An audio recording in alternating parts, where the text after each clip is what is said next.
ஒரு சகோதரர் பாருங்க, பெங்களூர்ல இருந்து அவர் ஒரு அனுபவத்தை சொன்னார். 17 வருஷம் குடி குடி குடி, வேலை செய்கிற சம்பளத்தில் பாதிக்கு மேலே குடிக்கே போயிடும்.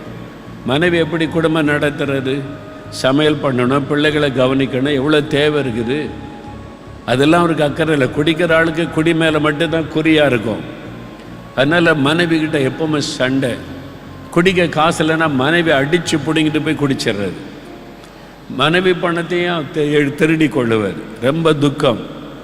குடும்பமே பாதிக்கப்பட்ட என்ன 17 வருஷம்.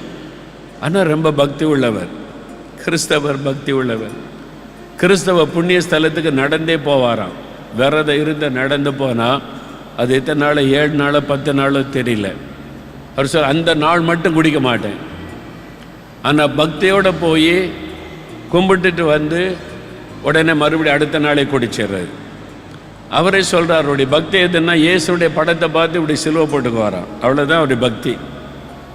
இயேசுடைய சிலுவை படத்தை பார்த்து இப்படி இப்படி சிலுவை போட்டுக்கிட்டா பக்தி, ஜபம்னு நினைப்பேன். ஒரு நாள் முழங்கால் போட்டு ஜெபித்தது இல்லை, நிம்மதி இல்லை, குடும்ப பாதிப்பு, சமாதானம் இல்லை. அப்போது நம்முடைய ஜெபிக்கலாம் அவங்க நிகழ்ச்சியை பற்றி சொல்லி இருக்கிறாங்க. முதல்ல அவர்கள் விருப்பம்லாம் இல்லை. ஆனால் நாளடைவில் இதில் என்னதான் இருக்குன்னு பார்க்க உட்கார்ந்தார்.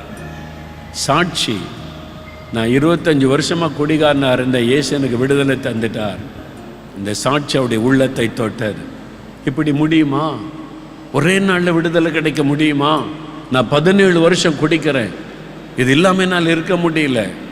நான் பைத்தியம் பிடிச்ச மாதிரி 1000 குடிக்காட்டா 25 வருஷம் குடிகாரனுக்கு எப்படி விடுதலை? இயேசுவால் முடியும்.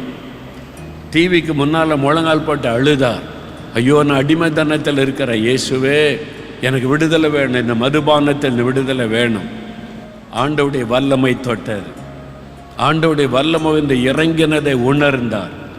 ஆண்டவருடைய வல்லமை தொட்ட அதே நாளில் இருந்து அதன் பிறகு மதுபானத்தையே தொடவில்லை, அந்த எண்ணமே வரவில்லைன்னு சொல்கிறார். ஒரு விடுதலை. இதுதான் இயேசு கிறிஸ்து கொடுக்கிற மெய்யான விடுதலை. அல்லேலூயா.